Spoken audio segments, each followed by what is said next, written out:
जय हिंद दोस्तों, जय श्री राम। मैं चयन पाटीदार आपको अपने YouTube चैनल पर स्वागत करता हूं। आज अपन पढ़ने जा रहे हैं भारतीय संविधान की अनुसूचियां। पहले अपने पॉलिटी विषय पे 2 वीडियो किए थे, जिसमें पढ़ा था अपने भारतीय संविधान के स्रोत और दूसरा पढ़ा था भारतीय संविधान संशोधन। आज पढ़ेंगे अपन भारतीय संविधान की अनुसूचियां। वर्तमान में देखा जाए तो हमारे 12 अनुसूचियां है कुल। जब हमारा मूल संविधान का निर्माण हुआ तब 26 जनवरी 1950, तब हमारा अनुसूचियां थी 8। तो जो 4 अनुसूचियां नई ऐड हुई, संविधान संशोधन होते गए समय समय पर, और हमारी 4 अनुसूचियां और ऐड होगी। तो वो किस संविधान संशोधन से ऐड की गई, उस अनुसूचियों को क्यों ऐड किया गया, उसमें क्या था, क्या जरूरत थी, वो सारा अपन डिस्क्राइब करेंगे। ठीक है, तो सबसे पहले बात करेंगे अपन पहली अनुसूची की। किसकी बात करेंगे? पहली अनुसूची। ठीक है, 12 अनुसूची की अपन बात करेंगे, जिसमें पहले कितनी अनुसूचियां थी? 8। 4 जो अनुसूचियां ऐड हो गई वो क्या हुए? संविधान संशोधन। तो कौन कौन से संविधान संशोधन हो गए वो भी अपन पूरी जानकारी लेंगे। ठीक है, पहली अनुसूची में क्या दे रखा है कि भारत में कितने राज्य होंगे व कितने यूटीज है। भारत में कितने राज्य व यूटीज। ठीक है, कौन सा आर्टिकल तक उल्लेख है इसमें? आर्टिकल 1 से 4, मतलब अनुच्छेद 1 से 4। अब देखा जाए वर्तमान में अपने कितने राज्य हैं? 28 राज्य। कितनी यूटीज है? 8। ठीक है, मतलब अपने जैसे कि मान लो अपनी कोई पुस्तक अपन पढ़ रहे तो उसमें आगे जो इंडेक्स दे रखा है, क्यों दे रखा है? ताकि व्यक्ति जब उसको पढ़े तो उसमें जानकारी मिले कि इस पुस्तक में ये है। उसी प्रकार हमारे पहले में ही भारत में कितने राज्य है व यूटीज है, मतलब पहली अनुसूची मान लो या पहला अनुच्छेद मान लो, उसमें यही दे रखा है क्या क्या बार ये होगा। मतलब अगर कोई विदेशी व्यक्ति भी अपने मतलब संविधान पढ़े तो उसको पता चलना चाहिए कि इसमें ये है। जैसे विकिपीडिया की तरह नहीं, ये पूरा कचरा डाल दिया है। ठीक है, वरना फिर क्या वो कोई पढ़ेगा नहीं। मतलब पता होना चाहिए कि क्या क्या दे रखा भारत में, क्या क्या है। तो इसलिए एक वो उन्होंने सारणी बना रखी। ठीक है, अनुसूचियां। अब बात पहली अनुसूची हो गई क्या? भारत में कितने राज्य होंगे वही यूटीज होंगे। राज्य कितने? 28। यूटीज कितने हैं? 8। अब बात करेंगे अपन दूसरी अनुसूची की। ठीक है, दूसरी अनुसूची में क्या दे रखा है? वेतन व भत्ते। क्या दे रखा है? दूसरी अनुसूची। ठीक है, दूसरी अनुसूची में किसकी बात की गई है? वेतन व भत्ते।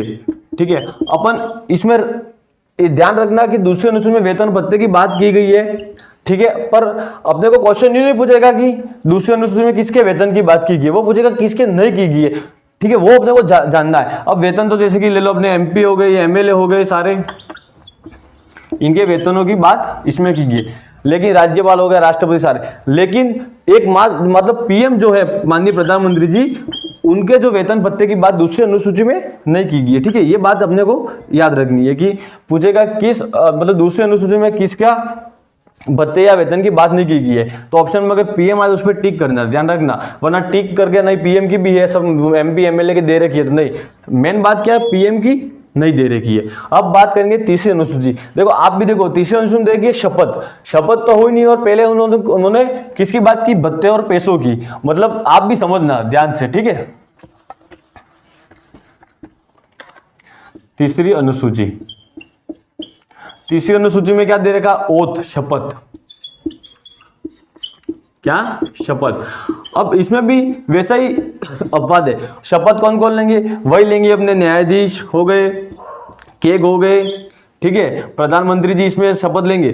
लेकिन कौन शपथ नहीं लेगा? अपने को बस अपवाद, मतलब जो अपवाद है वो रटा हुआ सब है, लेकिन मेन क्वेश्चन वो अपने को फंसाएगा कि किसका नहीं दे रखा है। तो अपन ऑप्शन में आ गया, टिक कर देंगे। अब 3 व्यक्ति है जिनके तीसरी अनुसूची में किसकी बात नहीं की गई है? ओथ की। कौन कौन से? सबसे पहले देखा जाए तो राष्ट्रपति,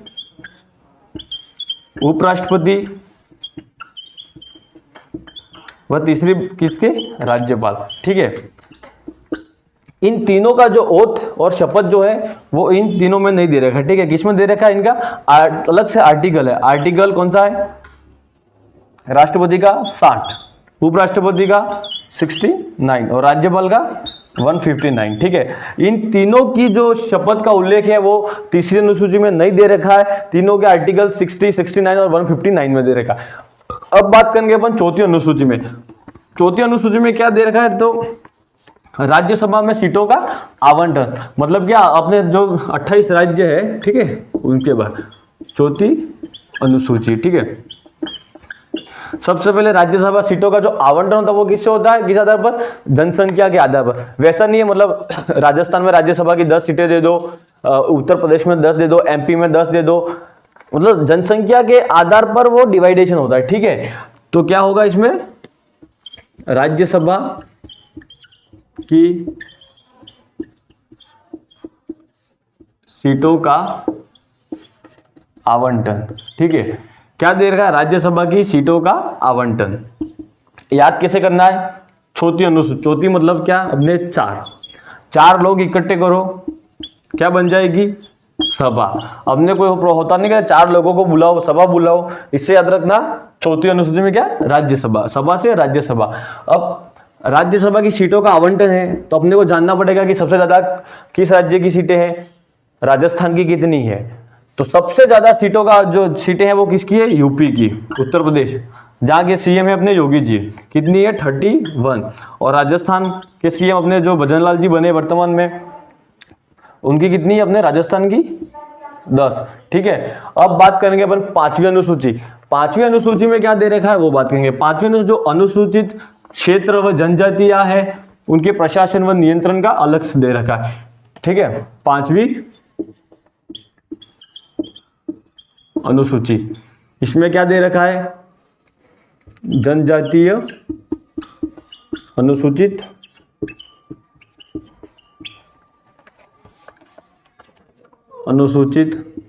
जाति व जनजातीय क्षेत्रों का प्रशासनिक नियंत्रण, ठीक है। मतलब ये जो पिछड़े वर्ग के उनको अलग से छूट दे रखी है, कुछ रूल्स और रेगुलेशन उनके थोड़े अलग है, उनको थोड़ा आसान दे रखा है, ठीक है। 5वीं अनुसूची में क्या दे रखा है, अनुसूचित जाति व जनजाति क्षेत्रों का प्रशासनिक नियंत्रण। अब इसको कैसे याद रखना, 5वीं अनुसूची मतलब अपने SC व ST, ठीक है। इसका मतलब 5वीं 5 किस तरह से लिख रहे हैं अपन, S की तरह, तो इसे याद रखना SC ST। चौथी अनुसूची में 4 लोगों को बोलो, सभा इकट्ठी होगी तो राज्यसभा, ठीक है। अब बात करेंगे अपन कौन सी अनुसूची, छठी अनुसूची। छठी अनुसूची और 5वीं अनुसूची में एक बार देखा जाए तो थोड़ा देखो समान है। छठी अनुसूची में क्या दे रखा है, 4 राज्य है पूर्वोत्तर के, कहां के, पूर्वोत्तर के 4 राज्य, ठीक है। कौन कौन से, ATM, असम, मेघालय, मणिपुर नहीं है, ठीक है, मेरे पे भी देखो गलती हो, मैं बताऊंगा आपको, मेघालय, मिजोरम व त्रिपुरा, ठीक है। अब ऑप्शन में आएगा कि छठी अनुसूची में किस राज्य का उल्लेख नहीं है, और उसमें आएगा एक ऑप्शन में मणिपुर, और अपन इसको सही मान के, जैसे अभी मेरे मुंह से भी निकल गया कि मणिपुर, मतलब मणिपुर अपने रटा हुआ लगभग, मतलब कहीं अपने आता रहता है। अपन ध्यान रखना कि छठी अनुसूची में किसका उल्लेख नहीं है, तो मणिपुर का नहीं है। इसमें कौन कौन से, असम, त्रिपुरा और मेघालय व मिजोरम। अब ये जो असम, मेघालय, त्रिपुरा और मिजोरम जो है, उनका जो जनजातीय क्षेत्र है, उनके प्रशासनिक का उल्लेख कहां पर है, छठी अनुसूची में, ठीक है। इनको भी छूट दे रखी अलग से। अब बात करेंगे 7वीं अनुसूची। 7वीं अनुसूची भी अपन ऐसे याद करेंगे। 7वीं अनुसूची में क्या दे रखा है, 7वीं अनुसूची, ठीक है। इसको कैसे याद रखना कि जब देखो शादी होती है क्या होता है, 7 फेरे, ठीक है। 7 फेरे होगी, बीवी क्या देगी अपने को, लिस्ट पकड़ा देगी, सूची कि लिपस्टिक ले आओ, पाउडर ले आओ, मेकअप ले आओ, ठीक है। तो याद रखना 7वीं सूची में क्या दे रखा है, 7 फेरे से याद रखना लिस्ट, सूची, संघ सूची, राज्य सूची, संवर्ती सूची, 3 प्रकार की होती है, ठीक है। संघ सूची, राज्य सूची व संवर्ती सूची। देखो ध्यान से देखना, मैं को पढ़ा नहीं रहा, यहाँ अपन रिवीजन कर रहे हैं। देखो याद तो सबको हो रहा है, सारा कंटेंट पढ़ा है, सारी बुकें पढ़ी, लेकिन रिवीजन नहीं हो रहा। तो ये क्या कर रहे हैं अपन, मैं खुद स्टूडेंट हूँ, अपना क्या होगा, स्टूडेंट के साथ स्टूडेंट का रिवीजन, ठीक है। तो मतलब देखो कंटेंट तो बहुत सारा है, अपने एक बार याद भी कर रहे हैं, लेकिन क्या भूल जाए, ऑप्शन में कंफ्यूज हो रहा है, एग्जाम में ए है कि बी है, तो यहाँ क्या हो रहा है, रिवीजन, ठीक है। अब संघ सूची में कितने विषय है, राज्य सूची में कितने विषय है, और संवर्ती सूची में। अब देखो संघ सूची मतलब जहां पर केंद्र का अधिकार हो, राज्य सूची मतलब राज्य का हो, समवर्ती सूची मतलब केंद्र का भी हो और राज्य का भी हो, ठीक है। अब संघ सूची मतलब संसद का अधिकार, ठीक है। राज्य सूची में अपने राज्य मतलब विधानमंडल का, और यहाँ विधानमंडल प्लस केंद्र का। अब संघ सूची में कितने विषय थे पहले 97, यहाँ पर कितने थे 64, यहाँ कितने थे 47। वर्तमान में देखा जाए तो यहाँ कितने विषय है संघ सूची के 100, राज्य सूची के कितने हैं, इसमें कम हो गए, ठीक है, ध्यान रखना ये कम हुए 61, और इसमें कितने 52, ठीक है। अब संघ सूची में कौन से विषय आते हैं, राज्य सूची में कौन से विषय है और समवर्ती सूची में कौन से विषय है, ठीक है। उससे पहले एक बात याद रखना कि राज्य सूची के कोई 5 विषय थे जिनको उन्होंने समवर्ती सूची में ऐड कर दिया। अब कौन कौन से 5 विषय थे, सबसे पहले तो वन, दूसरा वन्य जीव, तीसरा शिक्षा, चौथा न्यायिक प्रशासन, और पांचवा जो है मापतोल की इकाई, ठीक है, मापतोल की इकाइयां। अब ये पांचों जो थे, ठीक है, 1 2 3 4 5, ये पहले राज्य सूची में आते थे, लेकिन इसको समवर्ती सूची में ऐड कर दिया है, ठीक है। अब संघ सूची में किसको, जैसे कि मान लो अपने मुद्रा है, बैंकिंग, संचार, ये सारे संघ सूची के विषय है। राज्य सूची के विषय अपने ये कृषि हो गया, भूमि हो गई, वो सारे, ठीक है। और समवर्ती सूची के मैंने आपको बता ही दिए। अब पर एक बात नोट करके ना, जो दिल्ली है, अपने दिल्ली में जो पुलिस है, लोक प्रशासन जो है, वो उनके राज्य सूची में नहीं आएगा, वो आएगा उनके संघ सूची में, ठीक है। अब बात करेंगे अपन 8वीं अनुसूची की। 8वीं अनुसूची में क्या दे रखा है, भाषा का उल्लेख है, जो कि हमारे मूल संविधान में कितनी भाषाएं थी जब मूल संविधान बना तब 14, वर्तमान में कितनी भाषा है 22, ठीक है। 8वीं अनुसूची क्या दे रखा, किसका उल्लेख है, भाषा, लैंग्वेज का, ठीक है। कितनी भाषा है अभी 22 भाषा है, पहले कितनी भाषाएं थी 14 भाषा। मैंने आपको पहले वीडियो में बताया था 15वीं भाषा कौन से संविधान संशोधन से जुड़ी गई, 21वें संविधान संशोधन से, कौन सी थी सिंधी। 16 17 18 कौन सी थी, नेपाली, मणिपुरी और कोंकणी, वो कौन से 71वें संविधान संशोधन के तहत ऐड की गई। और 92वें संविधान संशोधन से कौन सी ऐड की गई, जो 4 बची, बोडो, डोगरी, मैथाली व संताली। और आगे की 14 जैसे गुजराती हो गई, मराठी हो गई, तमिल होगी, कश्मीरी होगी, वैसे, ठीक है, वैसे 14 भाषा पहले थी। अब बात करेंगे अपन 9वीं अनुसूची। मैंने कहा था मूल संविधान के समय अपने कितनी अनुसूचियां थी 8, अब कितनी हो गई 12, तो 4 नई ऐड की गई। तो उससे कौन कौन से संविधान संशोधन हो गए, वो अपने अब 9वीं से 9 से लगाकर 12 तक, जहां पर नई अनुसूचियां ऐड की गई जो ये, और संविधान संशोधन हुए, ठीक है। तो 9वीं अनुसूची की बात करेंगे सबसे पहले अपन, ठीक है। 9वीं अनुसूची में क्या है, भूमि सुधार से संबंधित थी। किससे था, भूमि सुधार। इसमें क्या किया, जो जमींदारी व्यवस्था थी उसको समाप्त कर दिया, ठीक है, जमींदारी व्यवस्था को समाप्त कर दिया। मतलब मेन उद्देश्य था कि मतलब जो 9वीं अनुसूची में ऐड हो गया उसका जुडिशियल रिव्यू नहीं होगा, मतलब न्यायिक पुनरावलोकन नहीं होगा, ठीक है। मतलब फिर मतलब कोई भी बात तो हमने को करना, जुडिशियल रिव्यू नहीं करना है तो 9वीं अनुसूची में ऐड करो। लेकिन 2007 में एक वाद आया जिसका नाम है कोयलोवाद, ठीक है, कोयलोवाद 2007। और इसमें सुप्रीम कोर्ट ने, जो हमारा सुप्रीम कोर्ट है, उसने निर्णय दिया कि 24 अप्रैल 1973, डेट याद रखना, 24 अप्रैल 1973, यदि 24 अप्रैल 1973 के बाद यदि कोई 9वीं अनुसूची में ऐड हो रहा है तो उसका संविधान संशोधन होगा, ये बात ध्यान रखना।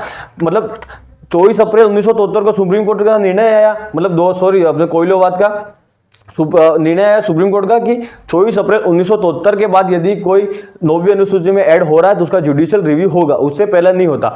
तो केशवानंद भारती केस में संविधान को मूल ढांचा बताया और कहा कि संशोधन होगा, ठीक है। अब बात करेंगे अपन 10वीं अनुसूची। और ये जो 9वीं अनुसूची जो थी उसको अपन ने कौन से संविधान संशोधन के तहत ऐड की गया, तो पहला संविधान संशोधन, ठीक है, 1951। अब बात करेंगे 10वीं अनुसूची। 10वीं अनुसूची में क्या है, दल बदल, कानूनी विरोध। 10वीं अनुसूची, ठीक है, इसमें क्या है, दल बदल, कानूनी विरोध, ठीक है। दल बदल मतलब स्थायी सरकार का निर्माण करना, स्थायी सरकार का निर्माण करना। इसको कौन से संविधान संशोधन के तहत किया गया? 52वां संविधान संशोधन, ठीक है। 52 कॉन्स्टिट्यूशन अमेंडमेंट एक्ट के तहत 10वीं अनुसूची को ऐड किया गया। उसका था दल बदल कानूनी विरोध, मतलब स्थायी सरकार का निर्माण करना। अब बात करेंगे अपन, और जब ये 10वीं अनुसूची जब थी तब किसकी सरकार थी?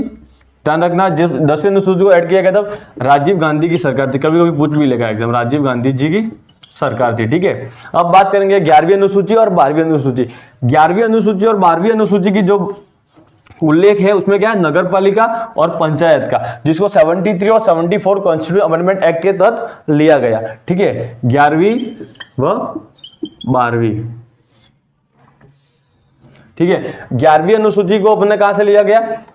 73 कॉन्स्टिट्यूशन अमेंडमेंट एक्ट, और 12वीं को 74 कॉन्स्टिट्यूशन अमेंडमेंट एक्ट, ठीक है। इसमें कितने विषय थे?